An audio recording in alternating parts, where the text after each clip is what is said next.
It's December 4th, and welcome to episode 110 of Driving Forward Podcast. Whether you're joining us live or listening on one of our 18 platforms, including Reese Across America Radio, where we broadcast every Tuesday evening from 7 to 8 p.m. Central Time, we appreciate your support. Next week, maybe I'm going out of order, but next week let's go with that one. We have Jeremy Reamer and Dr. Mark Manera on. The average life expectancy of a truck driver is just 61 years. That's not a number, that's a warning. Maybe you've heard this statistic, maybe you haven't. But the real question is, what are you doing to change it? So Jeremy Reamer and Dr. Mark Manera will be on the show, and they're tackling this issue head on. I'm excited to have them on. Known them for a long time, was just in New Orleans with Dr. Mark. And pretty much at every show I ever go to, one of the two of them are at, or both of them are at. So excited to be able to sit down and talk with them both for an hour about this subject. It's near and dear to my heart. Coming up on December 11th at Forgotten Star Brewery in Fridley, Minnesota, we have the Great Freight Gathering, once again presented by Freight Movement. Once a month, we have these happening in the Minneapolis area. Please swing by. We'd love to see you. I'm not going to make this one. I have to go to a wedding, but we'll have this one. There'll be another one in January. The one in January will be mocktails. So keep an eye open for that one. We'll put the sign up for this one in the comments. Saturday, December 13th is Reese Across America Day. If you're able to join at your local military cemetery, please do so. Otherwise, please look up reaseacrossamerica.org, and you're able to donate through there. At this point, I don't think they're taking wreaths for this year anymore. Obviously, they're all moving at this point, but or most of them are. I think there's a lot of trucks. If you're following wreaths on any social media platform, there's lots of chatter about trucks picking up loads and moving them and whatnot. But if you haven't watched our episode with Courtney George, please do that. It's the logistics behind these wreaths are amazing. It's 750 loads, all moving, all kind of coming together into one day. It's a lot more logistics behind it than you possibly think. So please be a part of this organization and help us with the mission to remember, honor, and teach. Manifest 2026. We're gonna blink and we're gonna be there. It's gonna be there, and I don't know where the months are going. I don't know where 2026 or I don't know where 2025 went. I mean, it's gone. So February 9th at the Venetian Resort and Casino, we're expecting 7,000 plus people this year, including 2,000 shippers, 1,500 startups and investors, 400 speakers, and over 60 countries represented. There's a Freight Movement event that we're putting on February 9th, and the details are out. I think we're going to drop a link in the comments. Should be a 500-person event. So it's at 1923. It's a speakeasy. It's right above the Starbucks at Manifest, at the Venetian as you come out of the expo hall. Great event. We've got a number of sponsors that have come forward on it, so really looking forward to the event. It'll be Monday night from 7 to 10 p.m. on February 9th. So we'll drop that link out there in the comments as well. Also, if you have not bought your tickets for Manifest yet, we're going to drop our code for that out there too. You can save a couple $100, but that's manifestvegas.com/freight movement. So today on Driving Forward, we've got a story that starts in a minivan and ends with a movement. And it's our guy right next to me. Our guest packed up his wife, his boys, and his entire life in San Diego, pointed that nose of the van towards Omaha, Nebraska, and bet the whole thing on a 50-year-old truck brokerage. In under 2 years, he doubled it and sold it.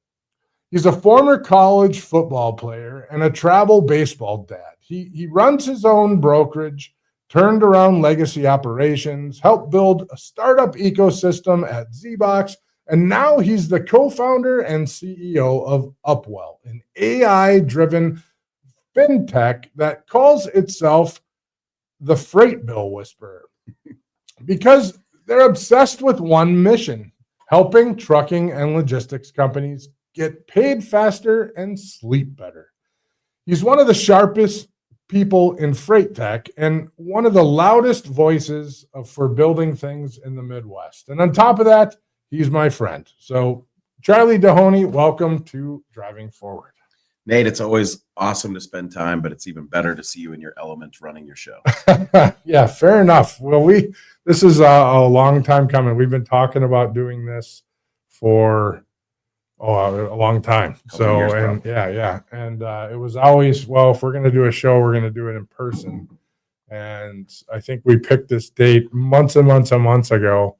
And then, when I was driving down here, I go, why did I pick December 4th? Yeah, we could have met anywhere for this. And why did we pick Omaha? We could have went to Florida. Exactly. But December 4th, on top of that, end of year, I'm scratching my head, but it's all good. I'm happy to be here. And we're at the Upwell offices in Omaha, kicking this one off. So appreciate the hospitality. I'll get to my lunch here shortly because, as all things, whenever we move this thing around, it never comes together perfectly on day one. So, you pulled it off. You did it gracefully. We got it. We got it good. So we've got our boy Pedro out there saying hi. So Pedro, good to see you, man. Nice to see you, Rob. So, have you ever been on their show? Logistics Lounge. Yes, it's been a while, but about a year now. Fair enough. So, all right, so let's kick this off.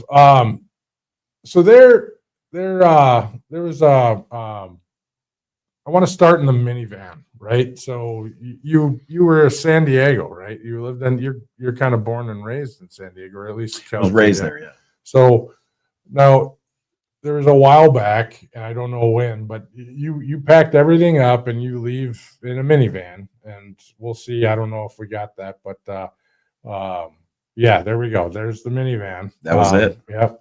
So you pack everything up and leave San Diego for Omaha to run a 50-year-old truck brokerage.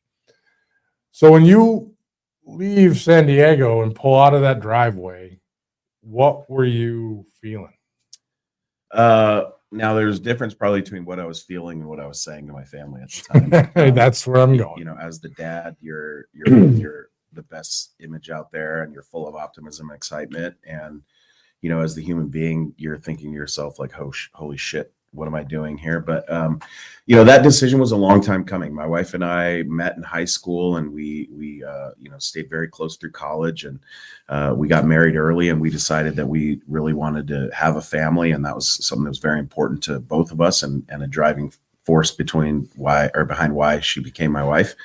And so as we started building our family, going back to my childhood, I was born in Idaho, and I spent every summer there growing up into my teens. And so when I would come back to California after summer break, I would always think, man, these Californians are crazy. The weather's amazing. The opportunity is second to none. There's interesting people at every turn, but there's a lifestyle there that just doesn't pencil out in most of the rest of the world, and a pressure that comes along with living there and providing for a family there. So as we started to raise our family in Southern California, it was just very obvious that my wife and I thought that there was a better set of values and a better way of life. And it wasn't necessarily a concern for raising our children in California so much as once they were raised there, how do we get them out of there? And if we want to design a life where our three sons want to live around us later on in life, we need to be in a position to help support them to do that. And so a lot of optimism leaving San Diego, knowing we left there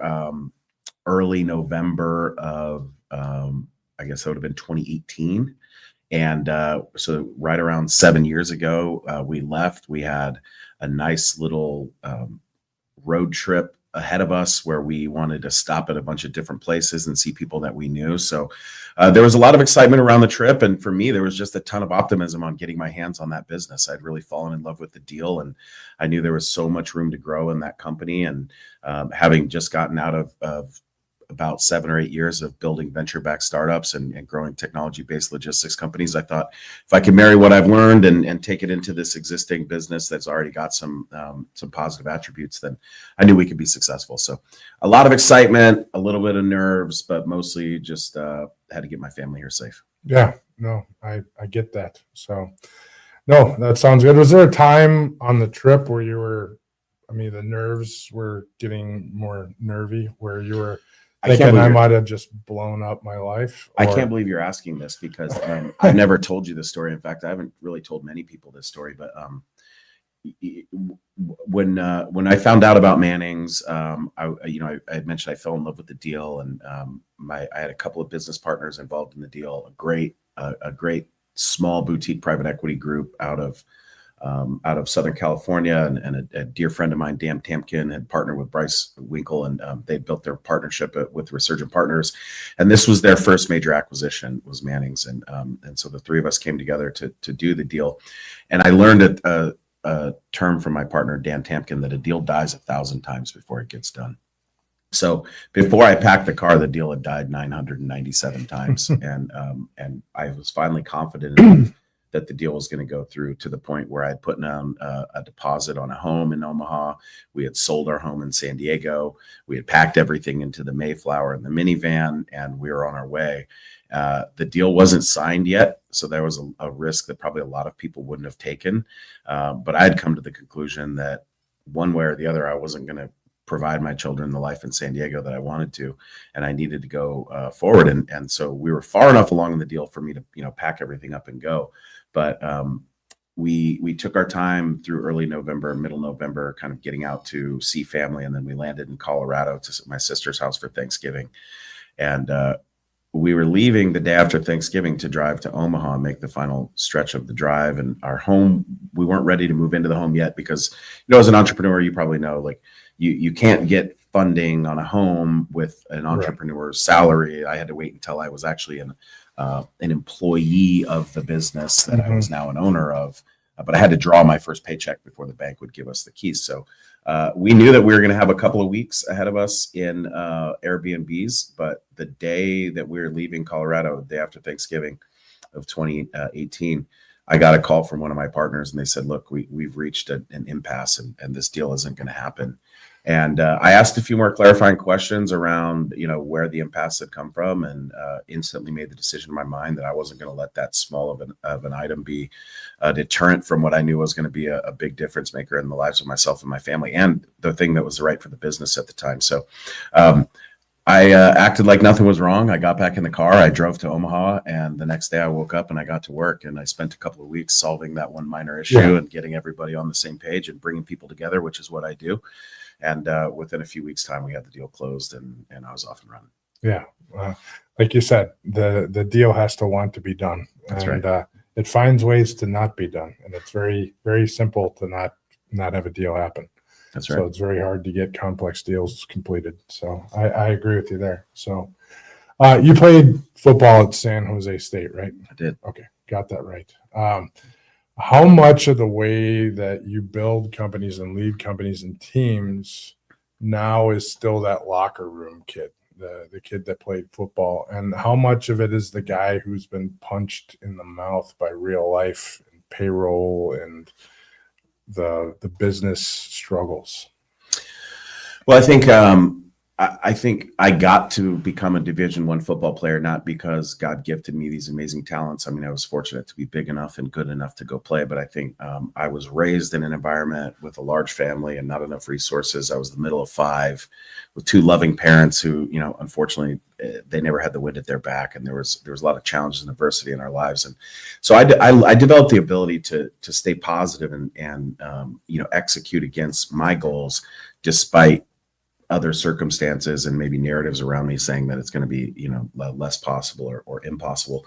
And so I think, the whole reason why I ended up as a Division I football player is because I knew that was my path at going to college. I was the only one out of 5 that got my degree, and football was really my channel towards that. So when I got to college, really my entire emphasis was on developing the skills that I was going to need to be a successful father and husband and business leader in my future. And so while I was in college, maybe I could have given football a little bit more of my attention throughout. And, when you're in your late 20s and you realize you never played in the league, maybe there was a couple of nights where I thought maybe I should have tried a little bit harder. But, San Jose State to me was a place where I just learned how to hustle. So playing a Division I football schedule is not easy. It's certainly not for the faint of heart.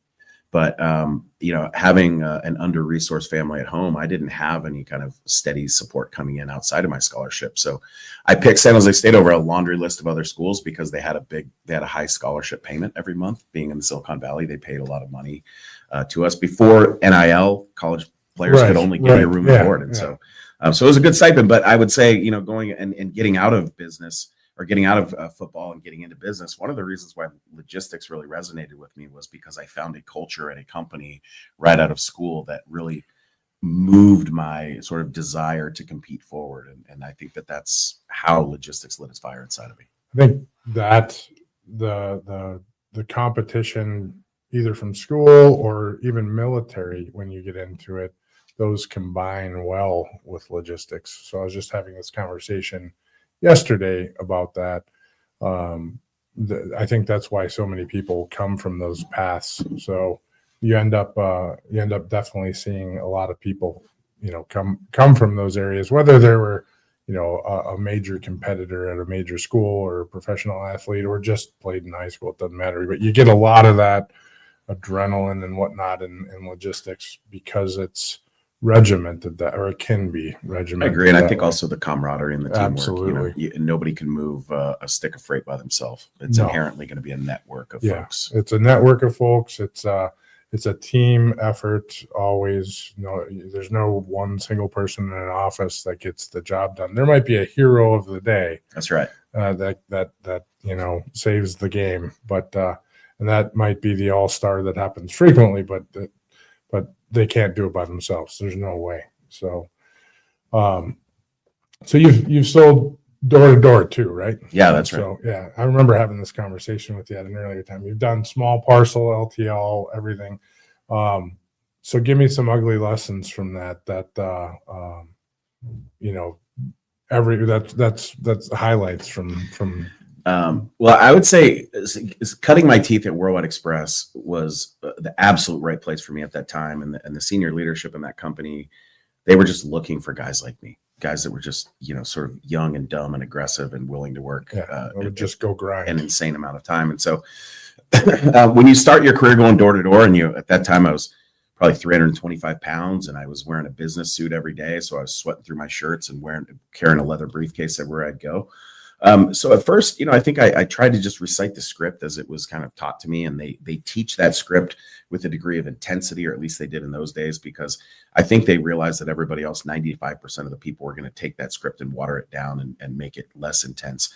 I think my natural personality just made it more intense. So I spent a lot of time talking my way out of arguments in the first few months of going door to door. And then one day it clicked, and I remember just having a really positive interaction with the business owner and him complimenting me on my listening. And that's when I realized, this is why Dad said, listen twice, speak once. And so I think that was a big learning early on. But as I've gone at each stage and gone from employee to entrepreneur to supporting member of a founding cast to, doing a lot of different things, I think the common theme and the learning that I took from the early stage of my career was that success is a byproduct of being good at what you do. And if you put the emphasis on closing the deal, your life is going to be spent in more sorrow and disappointment than anything. But if you can put the emphasis on the process of building good structure, having great conversations, making sure your pipeline is full of interested folks that want to talk to you, then that's really the framework of being successful. And so, what you learn and how to build a book of business and sales is really transferable into building companies and family and sports teams and anything else. I should have been writing as you went, because I came up with 45 things I wanted to comment on, and going back to the door-to-door side. So I used to sell cars many years ago. I didn't know that. was a kid. That's where I'd say a lot of my sales skill. That's also where I decided I didn't want to do sales. But I was really good at it. There's actually a couple guys in freight that I used to sell cars with. They're still working freight. So, and they're still in freight sales. They're selling for trucking companies. Actually, yeah. But either way, so they went that path, but something that one of my sales managers always said was the car's going to sell itself. You don't really have to push the car that hard. They're either ready to buy it or they're not. You just have to let them. You just have to listen to them to get the deal done. So and it's you have your slimy car guy that's going to try to push a deal, but being young, I mean I was 19, 20. You could get a deal done. I sold Ford. So, someone shows up at a Ford dealership, they know the car that they're looking for. They come in, they say, hey, I wanted to buy a Ford Taurus, or I want to look at a Ford Taurus. They know what car they wanted to look for, a Ford truck, F-150, perfect example. You just have to go show them the truck. They're either ready to buy it or they're not. If they're ready to buy it, you just got to listen to them, open the doors for them, get the deal done. Maybe nudge them across the line a little bit. But then later on, you had said, success is the byproduct of being good at what you do. So I think that that's absolute truth. And, closing a deal is a byproduct of having great relationships in a lot of cases. I think that it can be, you can have closers that don't need those relationships, but the way that I treat sales is if I have a great relationship with someone, I'm going to end up closing deals. So that's the way that a good relationary sales organization ends up working. So, I look at it, closing deals for me is we have a great value added product or service, and we have great relationships with a whole lot of people. And so therefore we close deals. So I can appreciate that. And I think, having grown up in a classically trained sales organization, you learn that in absence of relationships, there's a great structure and process and framework you can put in place. But at the end of the day, all you're trying to do is build a relationship a little more quickly, right, and establish a common ground so that you can have that open dialogue around what is the pain, is there a solution? If there is, then there's a conversation worth having. But I think another thing that kind of just came to mind when you were talking is one of those early lessons that you learn that helps in business that I'm constantly reinforcing with people across our organization is just go for no.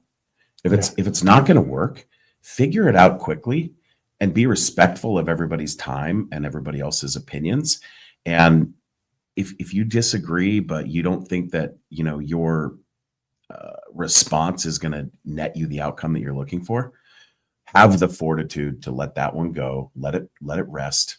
And you can always come back to the table. Save everyone's time and just call it what it is.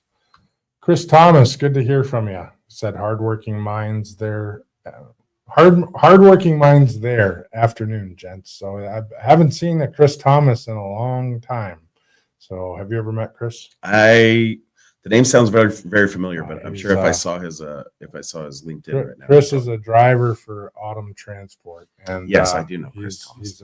He's a great guy. So, and actually, I'm due for a phone call. If you called him Indie Trucker, then Indie Trucker. Yes, and if you were to say the guy who sings the best Chris Stapleton in the entire industry, there you go. Chris was my first guest on the podcast. Oh wow! So yeah, I met him at F3 many years ago. So he's as interesting of a fellow as there is. So, hey, Chris, good to see you, buddy. I don't know. I cut off and went that direction, but I think we'll leave that cap on, finding the no. I mean, if you find the reason not to do a deal, then you're perfectly wrapped up. So, and by the way, that reason might be like that person's not in the right frame of mind right now. Yeah, well, it could be any reason. Yeah. To the point of a deal, you find 999,000 or 9,999 reasons not to do a deal. So, but it only takes one reason to do a deal. So, but there could be a million reasons why you don't do a deal. So, that's absolutely the case. It's not the right time. I'm not feeling well. Whatever the case is, it's a million reasons. So, do you remember a deal or a customer early on that that you lost that kind of haunts you? Oof. This brings to mind a story when I got I've really only been in love with one dog my entire life, and we buried her a couple of years ago, and it was a little baby Cocker Spaniel. The first time I took her to the dog park after her like 8 weeks was up, this old man said, is she a puppy? Is she brand new? I said, yeah, I just got her. He said, well, don't let this get you down, but just enjoy her, because the day you get a dog is the day you start losing your dog. And I remember thinking, like, what an asshole. Oh. Like, why would you ever say that to some young person with I'm like in my 20s with this dog. But then immediately I got in my car. I was like, well, it's no different than getting a customer. Like, the day you get a customer is the day you start losing that customer. Now, you may be successful at keeping that customer over a long period of time by investing into that relationship, putting in the work to black out your competitors and drive value into that relationship. But most relationships, they expire in business. And so, I could go on and on and on about the deals that I've lost and the customers that have left. And I would say that I almost having been in logistics my entire life, I almost lose more sleep over the deals that I almost got over the line that didn't close at the end, because those ones, to me as a sales guy, I was more responsible for that. A lot of times when you get a big customer and you start managing a high volume of their transportation, you're either going to be running into complexities around the logistics, costs, decision-making framework that's outside of your purview. Somebody just gets axed and somebody else comes in and they bring in their carrier. There's a lot of stuff that happens once you have that deal that's kind of outside your control as the individual. But it was those deals that I thought should have closed and I thought were going to close that I didn't get done. That for me, those are the ones that I still lose sleep over. Yeah. So the ones where you're at the red zone and you can't get it over. So yeah. And I mean, the list of those is long and plentiful. I think I lose sleep over the deals that I didn't know about that I should have. Those are the ones that bother me the most. I agree with you on the red zone. Those bother me. There's not that many of them that really jump out, but the ones that should have been, I agree, but the ones that I just simply were not aware of, those ones like your me. Friend that signs up with your competitor because you weren't talking to him or something absolutely. like that. Yeah, that's the stuff where you go see them at a conference and they're acting a little weird, and then you're like, you kind of put two and two together. You realize that they, maybe they did something that you could have helped them with, and you just weren't around. Yeah, and they didn't even know you'd do something. Yeah, stuff like just that. Whatever. Those type of things are, we missed completely on something that requires self-reflection. So, I think a lot of that on that particular opportunity, what that comes down to, I was talking about this with a friend of mine here who in town who has this very acute specialty skill set that is like remarkable in his craft. And I was explaining to him, I was having this problem with my shoulder, and he's like one of his foremost experts in unlocking shoulders. I should probably see him. You probably should. But this guy, he's amazing at his craft. And I go and I see him on the second time. I'm like, man, that was incredible. Like, this is really going to work for me. He goes, yeah, the problem is like my wife and I are the only ones that know how good I am at this. But he's a really modest, humble guy. And he's not out like screaming from the rooftop. So I think a lot of times it's like, maybe you missed that deal because shame on you. You weren't talking about yourself enough. Yeah. Well, lots of people are far too humble. And that's a problem with a lot of people in business is they don't sing their own praise. I know I have that problem, and I'm getting better at it though. So here we are. Yeah, here we are. So, but I think why don't we take a break here for a couple minutes? We got a couple commercials. If you have any questions for Charley, we'll come back, talk a little bit about Charley's past, and then jump into Upwell, talk about what he's up to at Upwell and where Upwell is going. So we'll be back in a few minutes. Talk to y'all soon. If your fleet's downtime looks like chaos, you're missing out on GLCS. In the time-critical world of trucking and logistics, every minute counts. Meet GLCS, your expert partner in managed IT and technology services. We integrate seamlessly with your team, bringing seasoned IT professionals with deep trucking and logistics expertise. Imagine your software updates running smoothly, complex issues resolved quickly, and operations humming with efficiency. GLCS has your back. Our support doesn't just fix problems, it prevents them with our industry connections and proactive approach. We keep your trucks rolling and your brokers working. Think of us as the added resource your company needs to unleash its full potential. Visit glcs.net today and keep your business driving forward. GLCS, where efficiency meets expertise.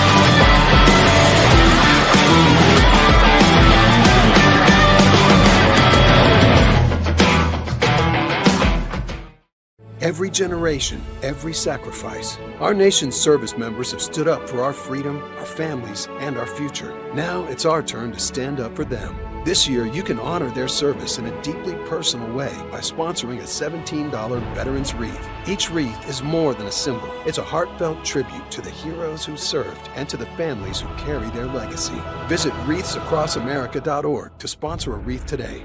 This isn't just a wreath. It's a personal gift to an American hero. And we're back. So, Charlie, tell me about Mannings a bit more. So you doubled that business in about 2 years or under 2 years. Yeah. That sounds really good on a slide deck, but how did that work exactly? So, there was, give me the story. I mean, it was pretty simple. I could tell from the pro forma on this deal that the deal had a broker attached to it. And so the process is when you're looking at a business you want to buy, they anonymize a lot of the information because the broker doesn't want Nate to call Charlie directly. Sure. The broker wants to stand between that transaction. So I had done a lot of Google research and more or less figured out that the business was probably in Nebraska, and it was probably one of two or three logistics companies here, and Mannings was on my list.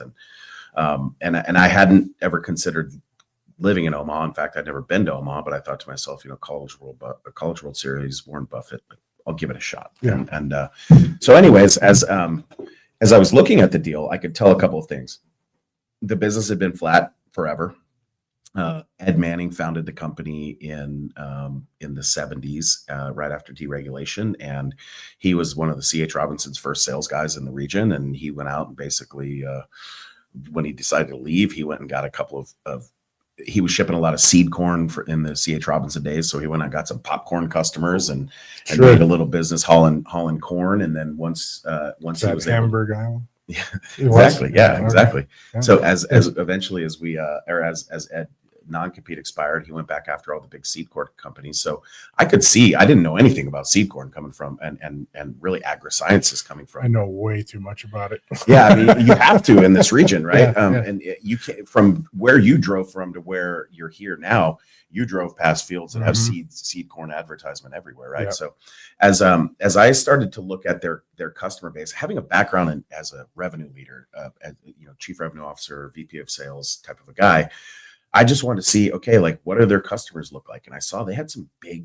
revenue customers with some blue chip names. And I researched them. I thought, where are their competitors? Why don't we have any of those guys? So I knew I could go in there and run the same playbook that I had in other businesses to go grow the business. But I also knew that culturally, that 50-year-old business was not going to be staffed with people that were going to want to come in and actually work harder. So it was a long process, Nate, that really started off with going in and just staying quiet and shutting up for a couple of months and just listening.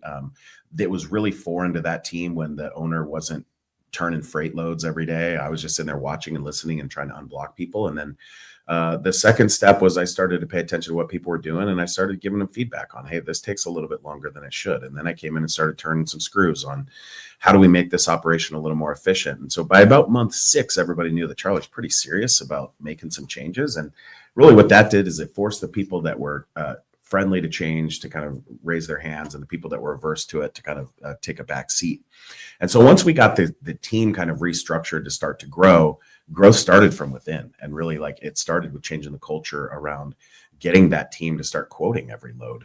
We didn't have visibility on how many quotes we were receiving per day. So once we put that framework in place and we started tracking it, then we started saying, I'd ask, why didn't you quote these 150 loads? Oh, that's shit freight. You know, we never win it, blah, blah, blah, blah, blah.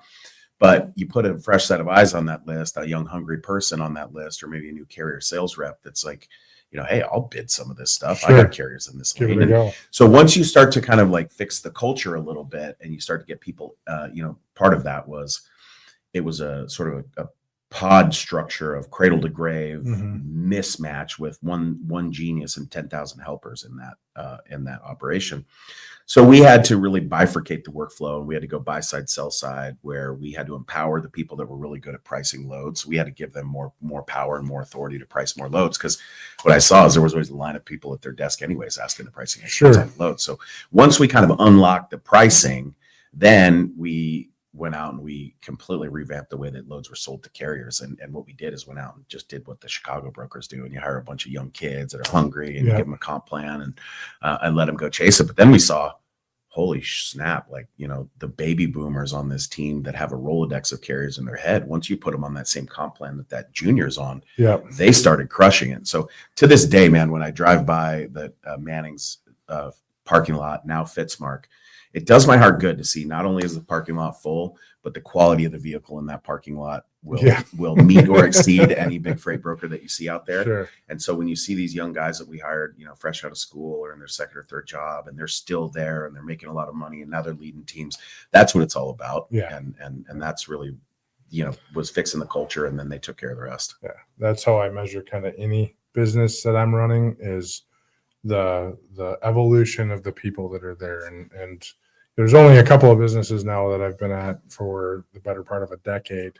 And, well, you know, you can only be at so many at our age for a decade, but so you get that evolution of college to the 30s or mid 20s to mid 30s. And, you know, you get to see that, that life evolve. And I always love watching that. So same. That's why we do it. Yeah, absolutely. Absolutely.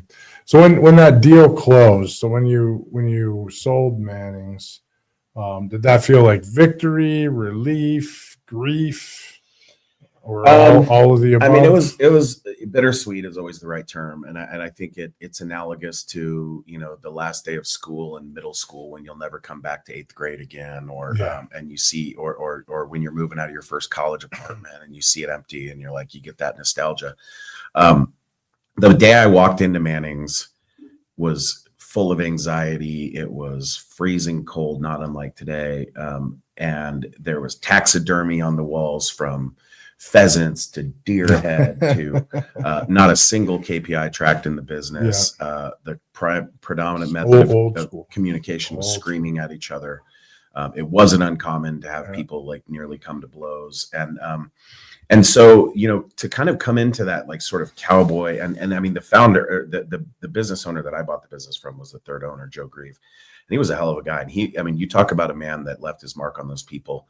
I mean, those people had fought with Joe like, you know, brother and sister, but would, you know, go to the carpet for the man. And he was the kind of guy that, you know, if you needed something, you didn't have to ask. He'd probably put an envelope on your desk. Sure. Just one of those great human beings.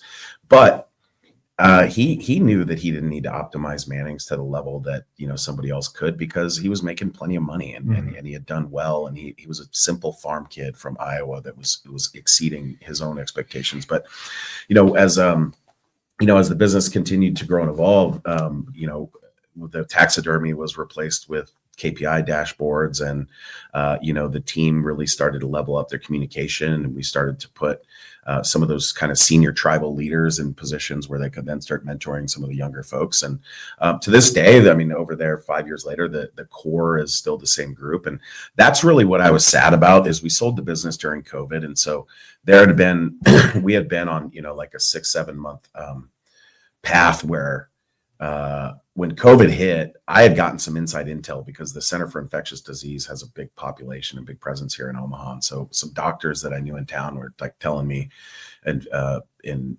late 19, like, hey, there's this thing going over in China. Like, we're taking our money out of the market and going to gold type of reactions.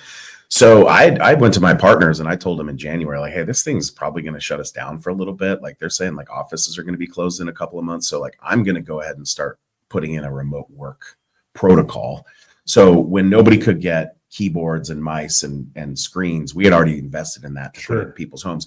It's also beneficial in this part of the country if people can't get in one day and they can. Yeah, well, you get snow, you get shut down. So we use that as an opportunity to invest into our work from home strategy that winter. And then by the time that spring COVID hit, it was really easy for me to, what I did is drew a circle around the top 5 revenue producers in the business.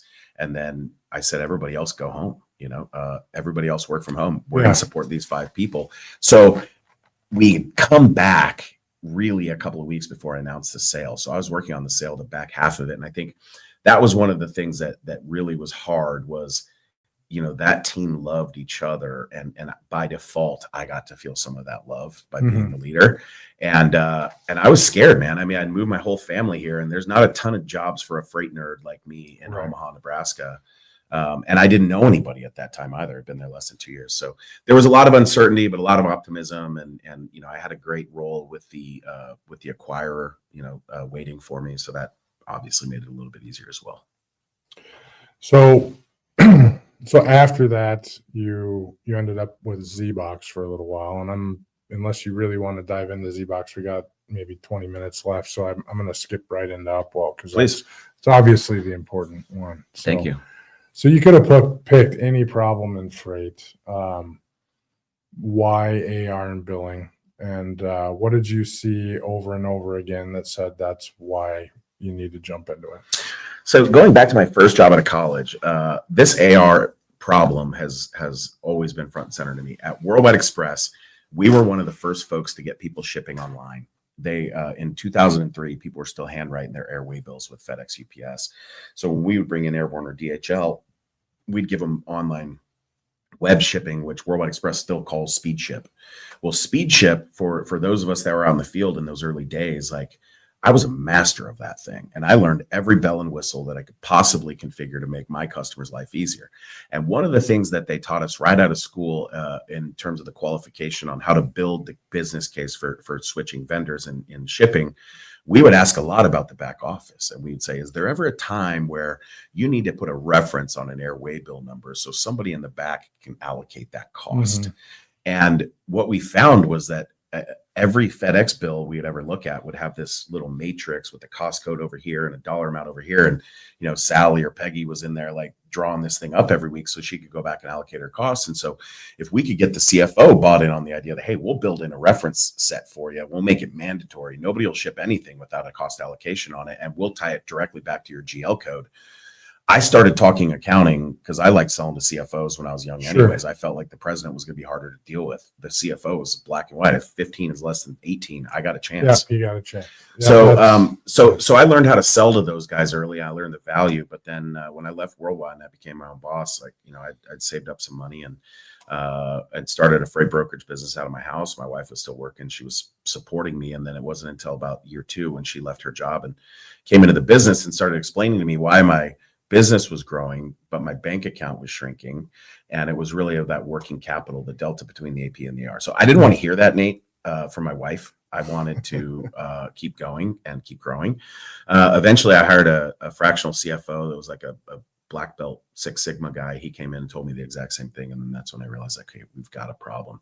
So we ran that business successfully for 5 years. Successfully is a relative term when you're running a small logistics company because it's, 1 month you're a hero, the next month you're not.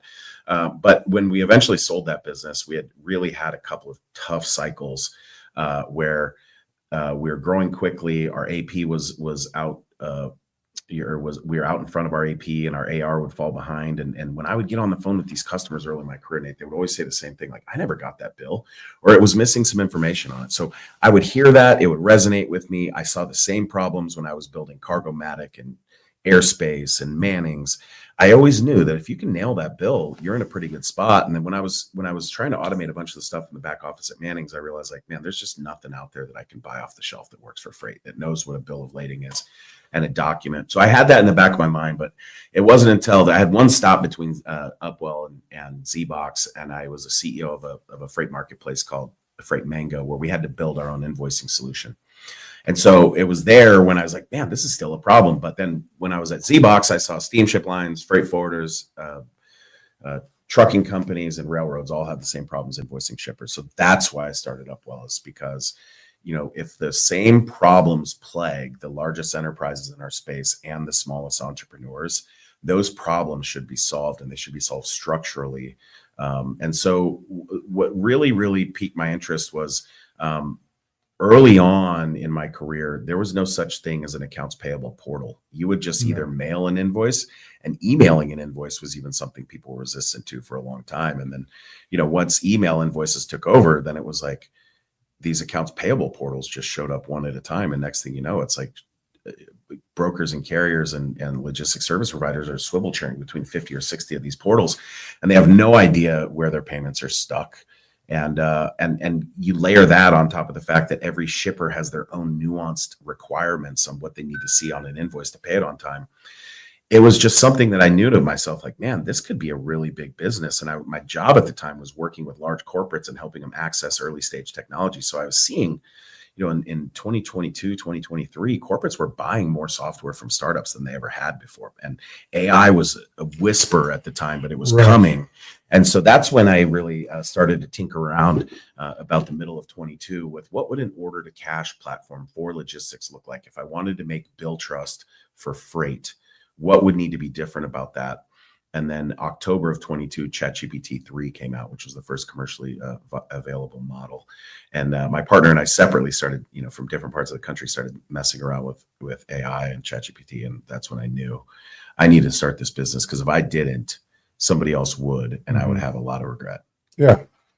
So so 2023 is when you said 2022 is when I had the idea. 2023 is when we started working on the business early in that year, and then we left our jobs in the middle of that year. Okay. So now, if someone was to dissect what you just said, they'd probably figure out what Upwell does. But why don't you say real quick what Upwell does? So we help logistics and transportation companies get paid faster by using AI to automate a lot of the mundane parts of the collections and invoicing process. Right. So automating the portals, automating all that jumping around between different screens. Well, really what it starts with is going back to those shipper rules. Nike has a different set of audit standards than IBM, than Campbell's Soup has. And so the only folks in the industry that know what those audit standards are is the audit company themselves and the one superhero inside every logistics company that invoices that customer. So what I always felt like was, if I could aggregate those rules at the industry level and make those rules available, then I could use those rules to audit invoices at various stages of the workflow. So the shipper rules is really the differentiator of what Upwell does. We've developed a lot of AI around ingesting shipper rules from supplier guides or accounts payable portals, and we can bring those rules in and then inject them into a workflow very quickly. And so that allows us to make sure that when a document comes in from a carrier for a broker, it's the right document for the right transaction with all the right references, and that has the right paperwork. Because if that shipper requires a lumper receipt every time there's a lumper fee line item on that invoice, if you send them over a washout receipt, not a lumper receipt, you're not getting paid, and they're not going to call you. They're just going to sit on the bill until you call them and get it right. So having that AI under the hood allows us to take in the invoices from the carrier, categorize them and index them, and put them into the TMS where they need to go. Use those same documents from the carrier invoice packet to build the invoice packet for the shipper. Then we can configure that invoice, put it where it needs to go, whether it's a portal or an inbox or print and mail. Then we provide all the analytics back on the tracking of the receivables, who's past due, who's likely to go past due. And we give the collections and billing group an AI powered action center.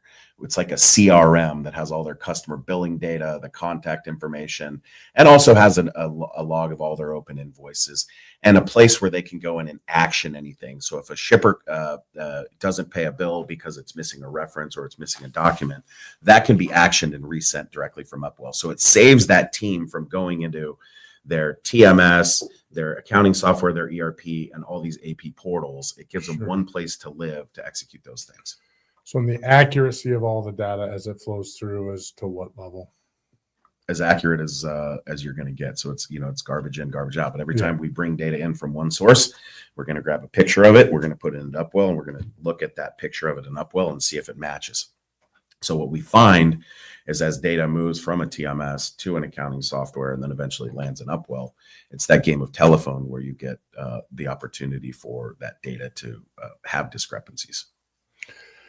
So circling back just a little bit on, you said 2022 was the idea, 2023 was the build, but let's talk a little bit about the raise. So you went from idea to company. So talk about that process, because you've built businesses before more traditionally and through this process, but talk about, okay, now it's time to start calling people to do the raise. Sure. And you're doing this for real. So what flipped that switch with Upwell? So in the end of September of 2022, I had been traveling a lot for ZBox, and I was at home for the week, 2 weeks in a row. And my wife noticed one day that I'd been waking up early, but not going to the gym, and just kind of acting lethargic and deep in thought. So about the third or fourth day, she's like, "What's wrong?" I said, "I've got this idea for this business, and I know I said I'd never start another company, but I think I need to start this one." And she said, "Okay." And for context, this is the first time in my life working for CMA CGM Group where I had, a really great salary that I was proud of, and a benefits package that would make my neighbors blush. So there was a lot of benefits of working for this big global organization, and my wife was very comfortable. My kids, I don't think they even noticed that I was gone all the time because they had everything they needed, and mom was happy. So with Katie's, when I explained the problem to Katie, having been my business partner in other companies and having worked in finance her career, she knew that was a great idea. And so we started kind of tugging at the string. And that's when I decided, like, okay, now I'm doing it. So 2 days later, I had a board meeting for a startup that I sit on the board of here in Omaha or in Nebraska. And we were going to a Husker game. And I remember like just blurting it out kind of at the conclusion of the board meeting, like, "Hey fellas, I got this other thing I'm gonna start working on. I need you to hear it from me first. It's not going to be competitive with this business. It's going to be, complementary, et cetera."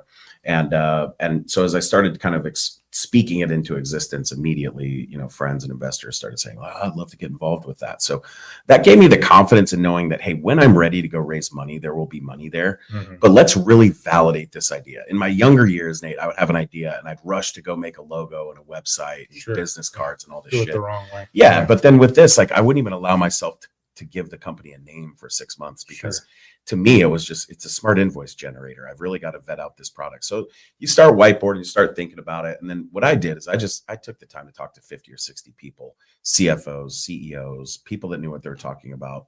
And not one of them said like, "Oh my God, if you build that, I will buy it day zero." But everybody said, "That's a pretty interesting problem. There's definitely a problem there. Let me know what's next." And so with the kind of like validation and interest that there was something that could be out there, then I started calling. I made a short list of 4 guys that I thought could be CTOs for the project. And luckily Aaron decided to take the call.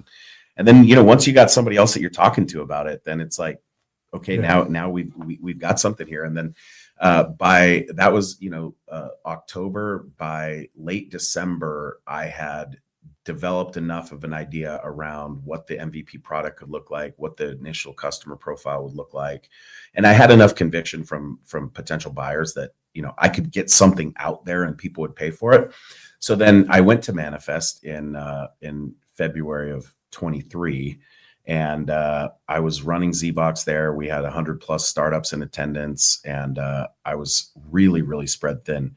but I managed to work the room, talk to some friends, and I got just under $1 million circled from angel investors in the space. That was the oh shit moment. That was the moment where like, okay, because once they told me they gave me the money, some of my good friends like Brad Hollister and Matt Tillman started texting like, hey, where can I wire? Like, it's like, dude, you haven't seen docs yet. They're like, yeah, but I want to be the first to wire. I just want to be the first. So, and there were some great guys that got involved with the business at that stage. Kevin Nolan, Prasad from Trucker Tools, and some folks that have turned into customers now. And just, it was really just a legendary group, Jet McCandless. And just, I get goosebumps when I think about that, because that was the moment walking around Manifest where I was like, if I keep talking to people about this, I have to do it. But I didn't think about it. I just kept doing it. So that's when you start to feel that pull, when you can't sleep at night, and this problem is bigger than anything else that, you know, besides your family and your faith and your life, then that's when it deserves to be tackled. And so when you take the money, that's when you got to do it. And then we took that first tranche of money, and then the VCs started finding out that we were doing something. So there was another nice round right on the heels of that. And then once you take the VC money, that's when you're like, okay, now I have to quit my job. Right. You know, I have to keep doing this. Yeah. No, fair enough. Great story there. So thanks. So last question. Let's go forward 20 years. So you're not thinking about, well, hopefully you're not thinking about exits or valuations at that point. What has to be true in your family, in your friendships, and in freight? What has to be true in those spaces for you to say, yep, this was a life well spent? Man, you're gonna get me emotional here. I don't think 20 years ahead enough. I do in very broad general terms, but when you ask it in those terms, the friends that I've made through sports and coaching and business, I want to have meaningful connections with those people. Now that'll be the fourth priority in my life. The first priority in my life is that my wife is still with me, and that she still loves being married to me as much as she does, as much as she did when we got married.